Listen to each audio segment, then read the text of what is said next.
हाथी और चींटी। ये कहानी है एक घुमंडी हाथी की। एक दफ़ा का जिक्र है कि एक जंगल में घुमंडी हाथी रहा करता था। हाथी को अपनी ताकत पर बहुत नाज था, इसीलिए वो हर रोज़ जंगल के जानवरों को परेशान करता रहता था। जंगल के तमाम जानवर उसकी इस हरकत से बहुत परेशान थे, लेकिन हाथी को इन सब की कोई परवाह नहीं थी। उसे तो सिर्फ अपनी ताकत और बड़े जिस्म पर घमंड था। हाथी हर रोज दरिया के किनारे पानी पीने जाता था। वहीं पास में ही एक चींटी का घर था। हाथी हर रोज चींटी को तंग करता और उसकी राह में रोड़े अटकाता। एक रोज हाथी मामूल के मुताबिक दरिया के किनारे पानी पीने गया तो उसने देखा कि चींटी खाना उठाकर अपने घर जा रही है। हाथी को मजाक सूझा। उसने सूंड में पानी भर के चींटी पर गिरा दिया। चींटी पूरी तरह भीग गई और उन सब का खाना भी गीला हो गया। चींटी को हाथी की इस हरकत पर बहुत गुस्सा आया। उसने हाथी को सबक सिखाने का फैसला किया। एक दिन हाथी दरिया के किनारे सोया हुआ था।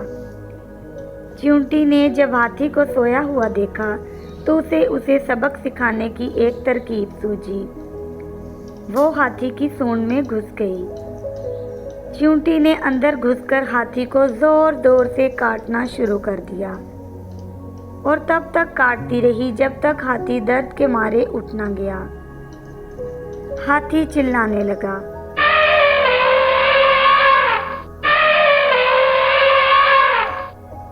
और जोर जोर से बोलने लगा।